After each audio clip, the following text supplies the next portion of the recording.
Hey, thanks for checking in with us, Temple Student Ministries Ignite online service. I'm Jason Riccardi, the student minister here at Temple Baptist, and we want to welcome you online. Thanks for checking in with us today. Now, I got a couple of things that I want to say. I'm super excited about some stuff here. First thing I want to do, thank you for joining us with Ignite. The next thing I want to do, I want to point out there are some ways that you can check in with us online. We've got an online presence. We've got a Temple Student Ministries Facebook account. We got a Temple Student Ministries YouTube account. We got Temple Student Ministries Instagram. Or you can get more information, kind of like a handshake with the community, at templetoday.com. And you can find out some more information, not just about the Temple Student Ministries, but about the church as well. And in addition to that, we got one big announcement that I want to say to you guys. One big announcement, and it is a winter ski trip and retreat. We're going to be doing that February 12th, 13th, 14th. What we're going to do is we're going to meet after school on Friday as soon as we can. We're going to head over to the Cataloochee ski area, Snowbird Wilderness Outfitters, and we're going to have a ski retreat. There's going to be some stuff we might be able to catch that Friday night. All day Saturday, there'll be something in the morning. There'll be some skiing in the afternoon, and then there'll be some stuff that evening.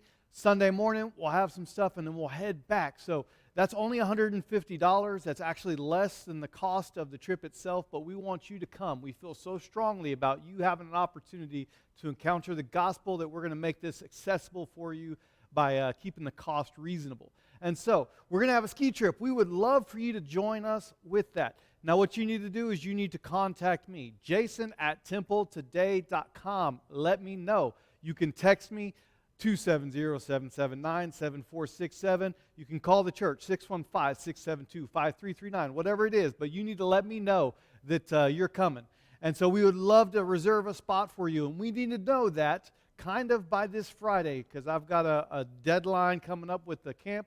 So by this Friday, if you can let me know, that'd be great. We would love for you to go. We've got a great group that has already signed up. And so maybe one of those additional spots is yours. Just let me know by this Friday. Now, with that being said, we're going to introduce a new series. It's the first Wednesday night for the year, and so we've got a new series that we're going to do. And the name of that series is Belief. And the idea is, what can you trust? We live in a world of fake news. We live in a world where all they do is talk about how that's fake news, that's crazy, you can't believe what you hear. And so it really kind of puts this doubt in our mind, like, what is it that we can actually believe? If you can't believe what you read, you can't believe what you see, puts doubt in there. And so we want to kind of introduce this idea of what can I trust looking at the Bible. And there's this word belief. And in fact, Oprah Winfrey used the word belief to say, whatever you believe, as long as you have some sort of faith, as long as you have some sort of belief, that's good enough. You can be an agnostic, which means that you can believe that there is a God, but you can't really talk to him. You can be an atheist, which means you don't believe there is a God. You can be a Christian. You can be a Buddhist. You can be whatever. That's what Oprah Winfrey said, what you need to have. All you need to have is just a little bit of belief. But over the course of this year, in 2021, what we want to do is kind of tell you what the Bible says about God, about who we are, about what we do when we mess up, what that looks like, what kind of effects that has. How is it that we can correct those mistakes? What happens when we do correct those mistakes? And one of the best things that we have for us is, as a reward for serving God and making him the biggest part of our lives, trusting him for salvation, what do we have waiting for us in the end?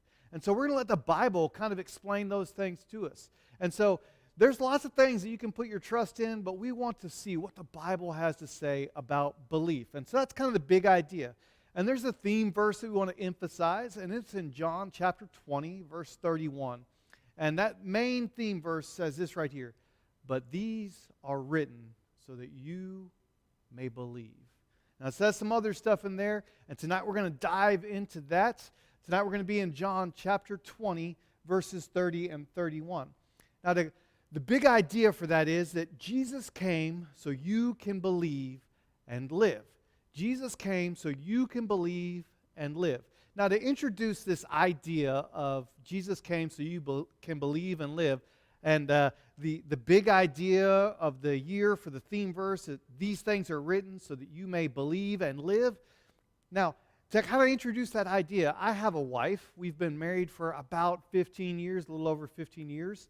And before her and I actually even knew each other, before we had even been introduced, God laid it on my heart to begin to write this journal to her. I began to write to her, began to let her know, hey, this is what's happening in my life today. This is kind of what I'm thinking.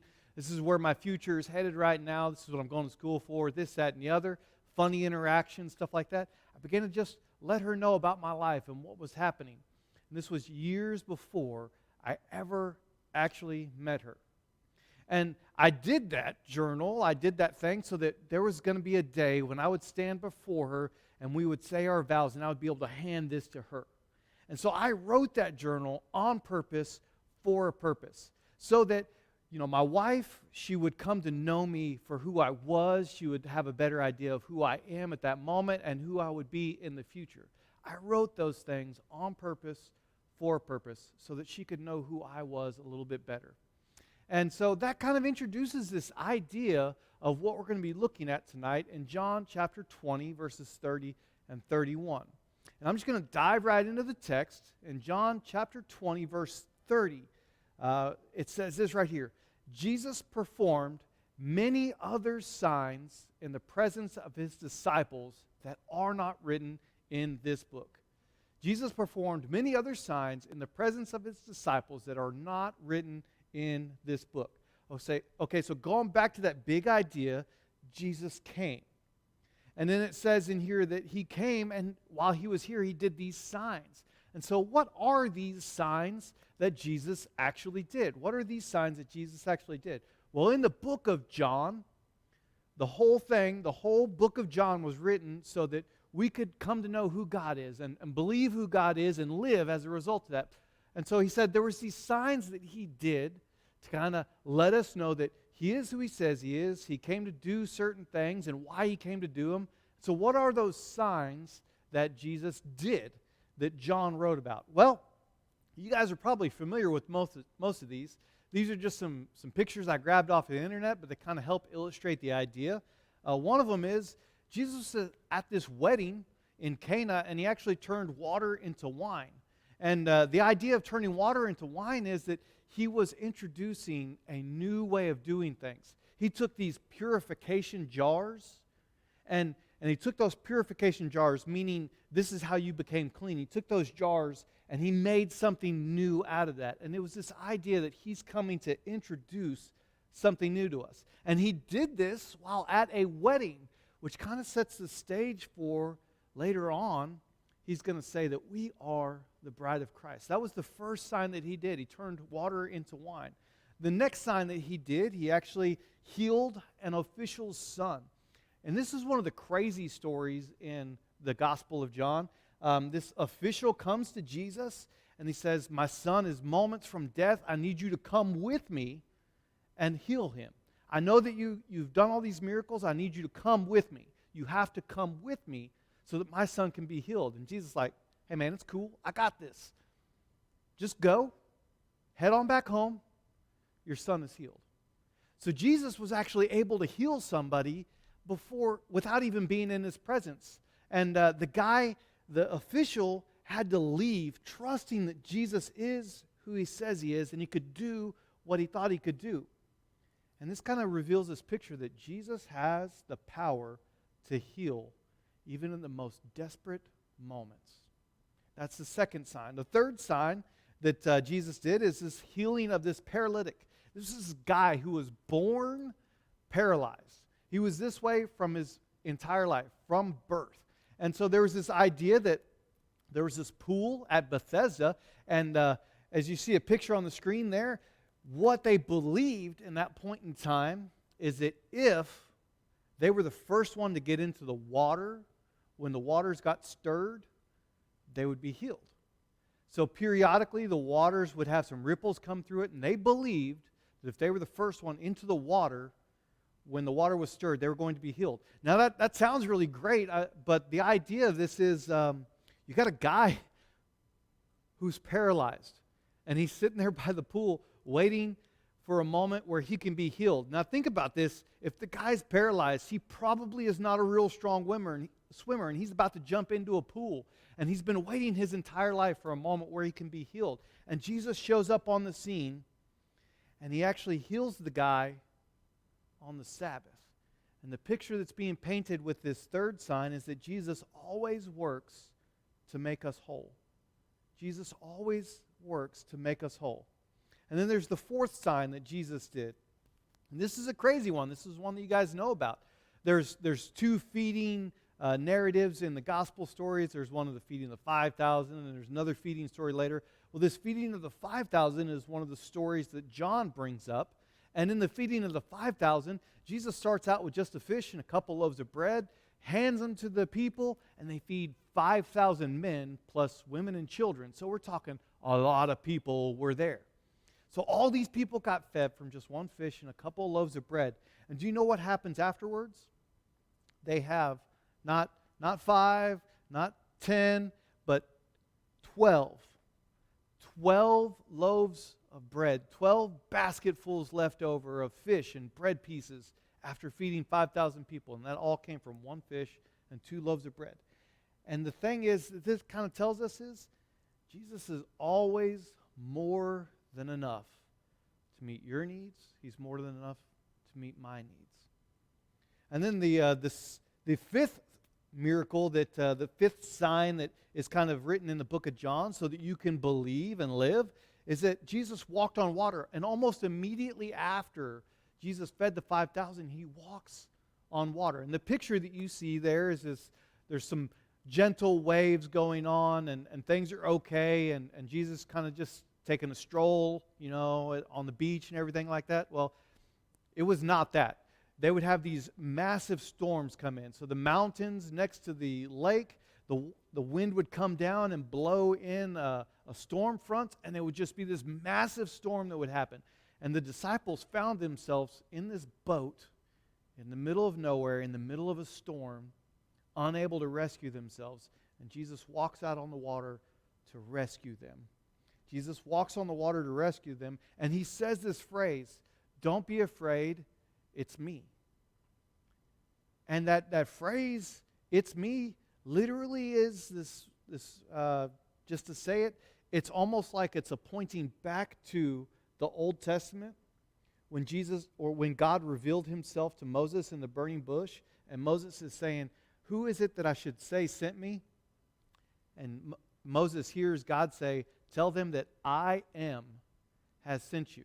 And so when Jesus walks on the water, the phrase that he uses is so incredibly similar to what God did in the Old Testament. It's almost as if Jesus is saying, "I am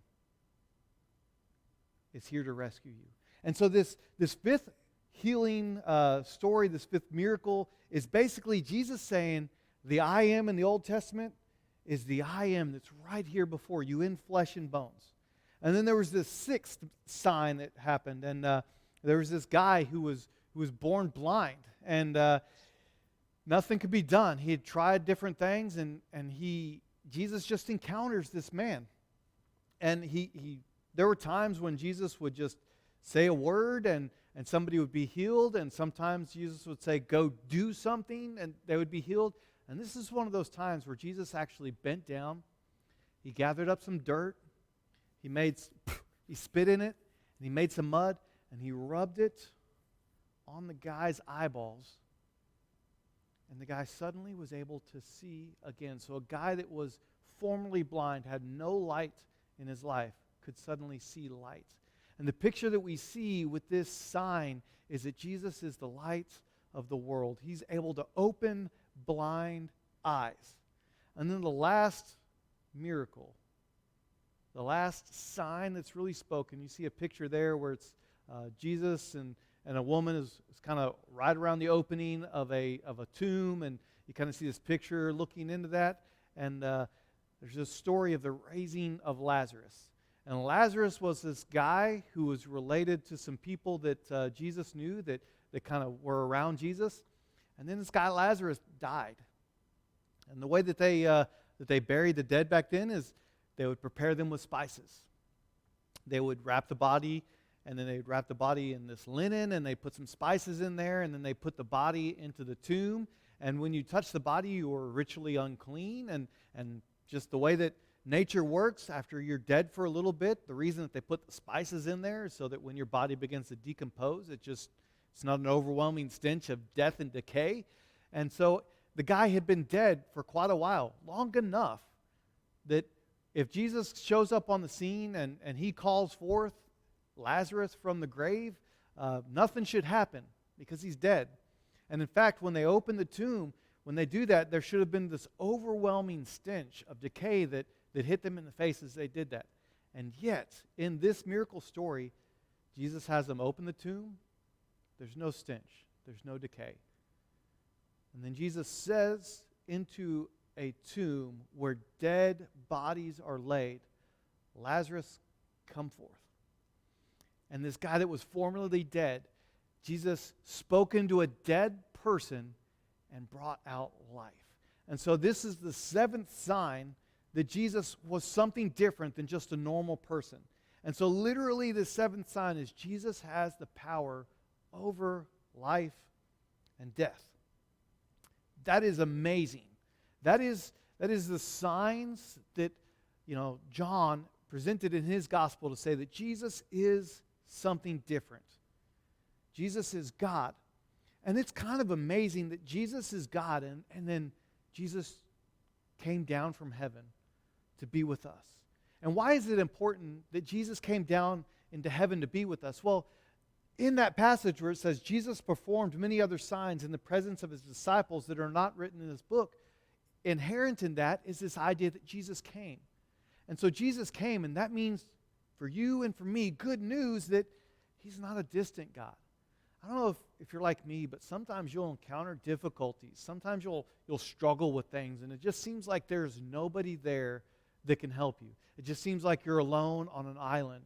Maybe you've done something really dumb and you've been caught. Maybe you've done something that is bigger than what you can handle, and you realize that, and you begin to tell other people, and you begin to feel the weight of your choices, and you realize, man, I can't do this on my own. And you just feel like you're alone. Well, the fact that Jesus came is good news for you and me, because what that means is you're not alone. We serve a God that is not distant and away, but we serve a God that is near. Not only that, but we serve a God that is not just near, but he has experienced the very same things that you've experienced, that I've experienced. He's been tempted in the very same way that you've been tempted, I've been tempted. And yet, I have this God, this guy Jesus, who is not just half God, half man, but he's fully God and fully man at the same time. He experienced everything that you experienced, all the temptations, all the troubles, all the pain, all the suffering, and yet he did it without sinning. And that's good news for you and me, because that means he was able to accomplish something that we couldn't. He came. He's not distant. He's done what you've done. And because he didn't sin, he defeated something that you couldn't defeat on your own. And he's got everything that you need to be made whole. Sin tears you apart. When you sin, man, it tears you apart. It messes you up from the inside out. There's these effects of sin that people see. Like, let's say you do something that you know you're not supposed to do. There's the act that you did that people see, and they see how much that causes you problem. But even more than just causing external problems, sin tears you apart from the inside out. It rips you up. And Jesus came for the purpose of making you whole. Jesus came. And Jesus came so you can believe. And the next idea that I want to kind of talk to you about is that Jesus came so you can believe. Jesus, in John chapter 20, verse 31, it says about Jesus this right here. But these things are written so that you may believe that Jesus is the Messiah, the Son of God, and that by believing you may have life in his name. So Jesus came so that you may believe. The Bible was written on purpose for a purpose. The Bible was written on purpose for a purpose. Jesus didn't come on accident. It's not like, Jesus is hanging out in heaven and, you got all the angels hanging around and they're talking and singing praises of Jesus. They're like, hey, you're pretty cool, Jesus. And then, Jesus gets tired of them singing, and he kind of takes a walk, and he walks off the edge of a cliff, and oh my gosh, I fell out of heaven, and now here I am on earth. That's not how it happens. Jesus didn't fall out of heaven. Jesus didn't accidentally leave heaven. Jesus left heaven on purpose. What was that purpose that he came for? Well, Jesus came on purpose so that he could live a life you couldn't live, die a death that you deserved to die, to be raised from the dead so that you could be raised from the dead. Jesus came on purpose. Not only that, he lived on purpose. I don't know if you're like me, but man, it just seems like sometimes I find myself in situations of my own doing. I find myself in situations like, well, I didn't mean for that to happen. I remember coming back from college one time when I was, 18, 19, 20 years old, somewhere around there. And there was this massive snowstorm in Texas. I'm like, crazy, it's Texas, snowstorm. And I'm driving my truck, and there are no other vehicles on the road. And so I was having some fun. I would hit the gas, and I would start spinning tires, and I'd start fishtailing like this. And I was just enjoying the hour-long ride that ended up being like 2 hours long because I had to go so slow. Well, then the wind began to pick up a little bit, and my truck began to fishtail on its own. I was not in charge of the fishtailing. And so I began to realize, oh my gosh, this is happening on accident. So there's a difference between doing things on purpose and having things happen on accident. And Jesus lived not on accident, but on purpose. He came here on purpose. He chose 12 disciples on purpose. He lived his life on purpose. He encountered other people on purpose. He did these miracles in John on purpose. And we're going to get into that a little bit more and what that means. But not only that, he died on purpose. It's not as if he was this guy who had some followers beginning to follow him and it was an accident. It was a mistake. Like they misunderstood that Jesus didn't come to be the world leader. And they misunderstand what happened here. And he, on accident, gets killed and gets crucified because he ticked off the wrong people. That's not what happened. Jesus came and lived on purpose. He came to die on purpose so that he could actually defeat something you couldn't defeat on your own. Why was it that he came? What was his purpose? He came on purpose, but he came on purpose for a purpose. What is it that he came for? Well, if you listen to that passage again, it says, but these things are written so that you may believe that Jesus is the Messiah. So Jesus came on purpose, for a purpose, and that purpose is so that you may believe in him. Now, what is belief? I mean, as you look at the graphic on the screen there, belief in the center, that is this, if you highlight it like it is in that neon image, is it a lie? I mean, is it like what we talked about earlier with Oprah Winfrey, where it doesn't matter what belief you have, go ahead and believe anything just as long as you believe something, because if you don't believe something, you'll fall for anything. It doesn't matter if you're an atheist, an agnostic, a Hindu, a Muslim, a Mormon. It doesn't matter what it is. Christian, just believe something. I mean, is that what he's talking about? He came so that you may believe. Well, let me tell you, almost all of those things are a lie when it comes to the belief that's going to save. There's really one belief that you can have that's going to save. And that's belief, not just in anything, but in one thing specifically. Specifically, belief that Jesus is the Son of God who came for you. Belief is not a lie. It's not just some other fan fiction. It's not another Marvel superhero story where anybody can save you. The story of Jesus, what he wants you to believe, is that he came for you, lived for you, died for you, was raised for you, and he has the power to offer that to you. Jesus came so that you can believe. But Jesus came so that you can believe, but there's a benefit that you get from believing. And that belief leads to life. So let's read John chapter 20, verse 31 again. Listen to this again. It says, but these things are written so that you may believe that Jesus is the Messiah, the Son of God, and that by believing you may have life in his name. You may have life in his name. So belief is super cool, but so what? You can have belief in a lot of things, right? What does it actually do for you? Well, it depends on what your belief is. It depends on what your belief is. Now, to kind of illustrate this point, I'm going to show you a couple of things, right? Belief matters. I believe that I love my wife. I believe that my wife loves me back. And so she has my heart, she has my thoughts, she has my entire life. Because I believe that she loves me and I love her, she has everything about me. She has everything. There's nothing that I hold back from her. So my belief drives my actions and attitude and stuff like that. So it matters what you believe in. Let me give you another example. I believe that Zoe and Karis are my kids. We could do a DNA test, and this girl, Zoe, would be my daughter. The DNA test would reveal that. This girl, Karis, would be my daughter.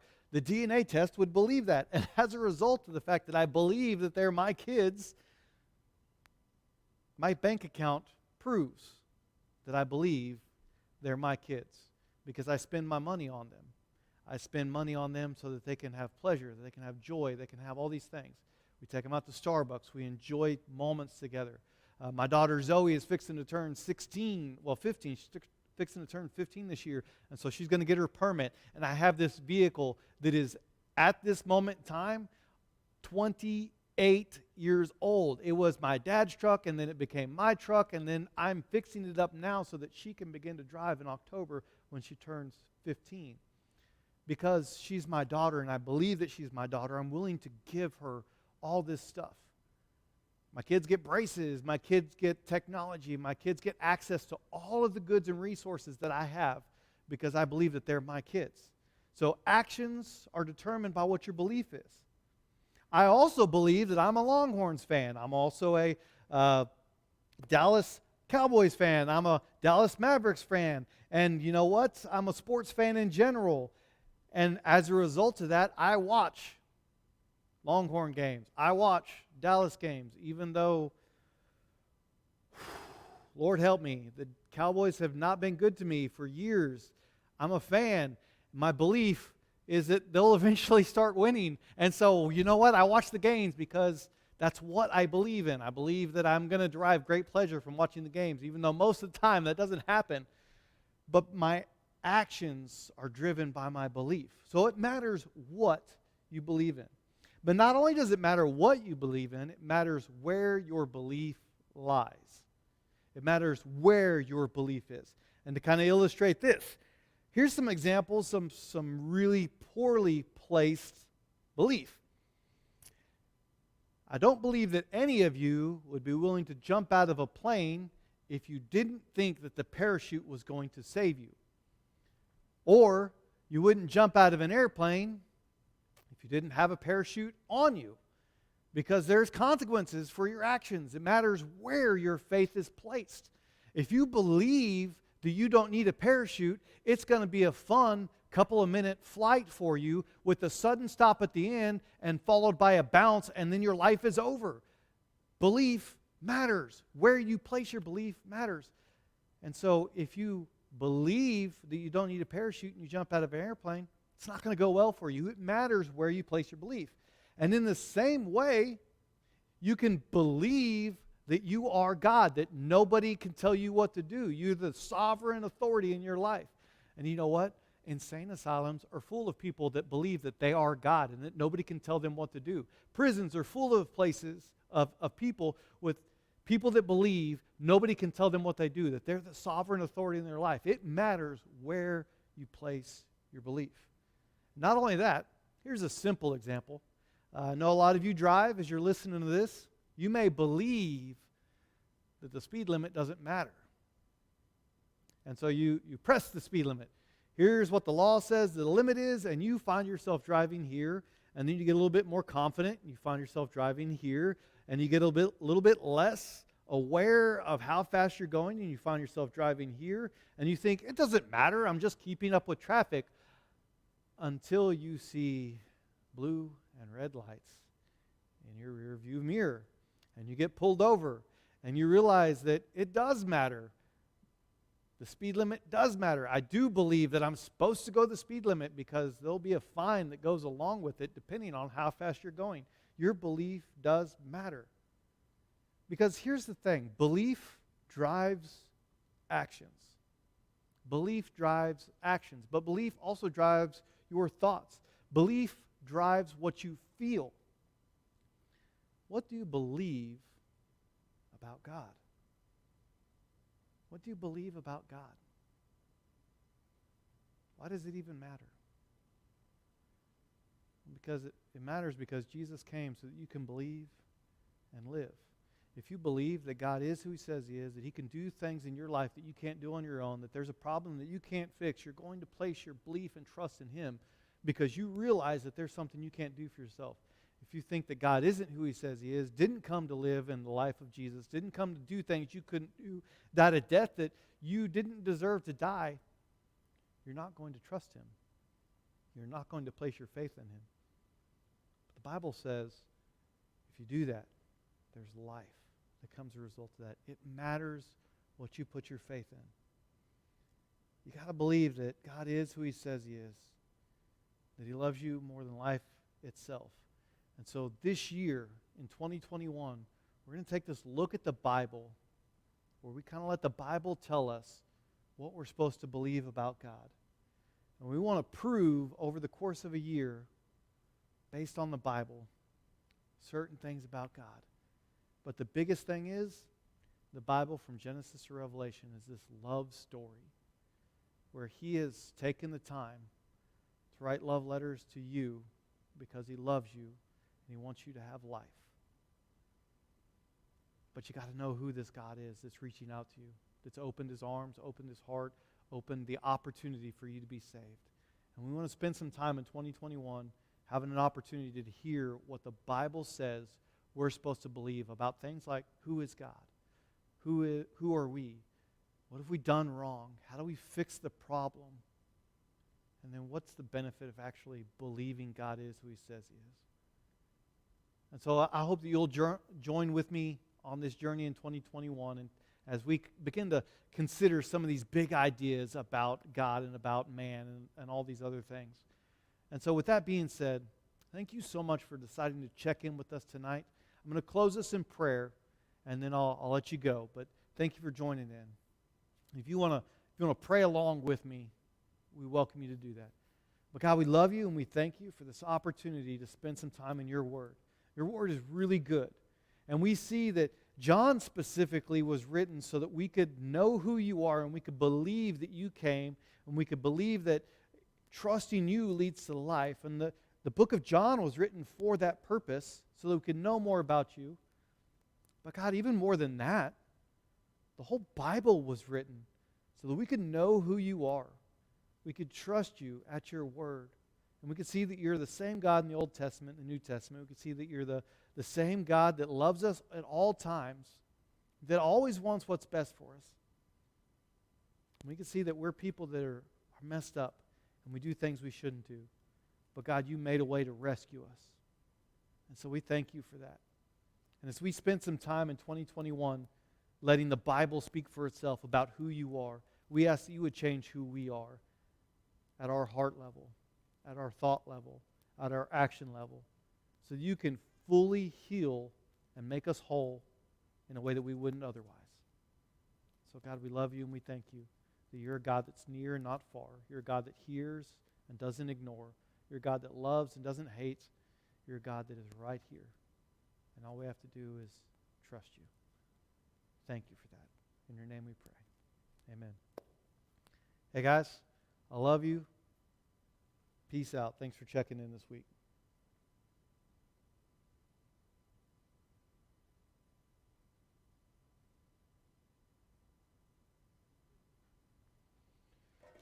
How long today?